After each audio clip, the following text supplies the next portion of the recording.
Mary মাগদালিনী, পুনরুত্থিত যীশু খ্রিস্টের প্রথম সাক্ষী। মেরি মাগদালিনী খ্রিস্টান ঐতিহ্যে একটি গুরুত্বপূর্ণ স্থান অধিকার করেন, কারণ তিনি যীশু খ্রিস্টের পুনরুত্থানের প্রথম সাক্ষী। তার গল্পটি ভক্তি, পরিবর্তন এবং গভীর বিশ্বাসের। মেরি মাগদালিনীকে প্রায়শই সেই নারী হিসেবে চিহ্নিত করা হয়, যিনি যীশুর দ্বারা ৭টি ভূত থেকে মুক্তি পেয়েছিলেন, যা তার জীবনের পরিবর্তনের প্রতীক। তিনি যীশুর অন্যতম নিবেদিত অনুসারী হয়ে ওঠেন, তার মন্ত্রণাকে সমর্থন করেন এবং তার ক্রুশবিদ্ধ হওয়ার সময়ও দৃঢ়ভাবে পাশে থাকেন। অনেক শিষ্য পালিয়ে গেলেও মেরি ক্রুশের পাশে দাঁড়িয়ে যীশুর কষ্ট এবং মৃত্যুর সাক্ষী হন। যীশুর সমাধির পর মেরি মাগদালিনী এবং অন্যান্য নারীরা সপ্তাহের প্রথম দিনে তার দেহে মশলা লাগানোর জন্য সমাধিতে যান। তাদের বিস্ময়ে তারা দেখতে পান পাথরটি সরানো হয়েছে এবং সমাধিটি খালি।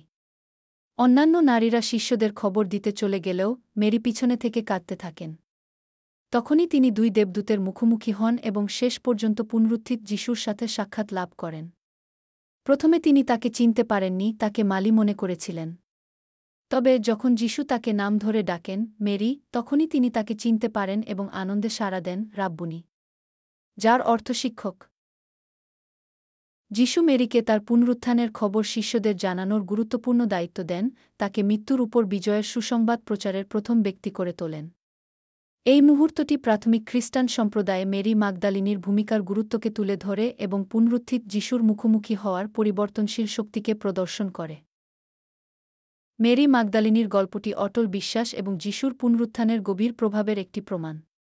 তার অভিজ্ঞতা বিশ্বাসীদের পুনরুত্থানের আশার এবং নতুন জীবনের কথা মনে করিয়ে দেয়, তাদের এই বার্তাটি বিশ্বের সাথে ভাগ করে নিতে উৎসাহিত করে। তার উত্তরাধিকার খ্রিস্টানদের বিশ্বাস, সাহস এবং ভক্তির সাথে জীবনযাপন করতে অনুপ্রাণিত করে।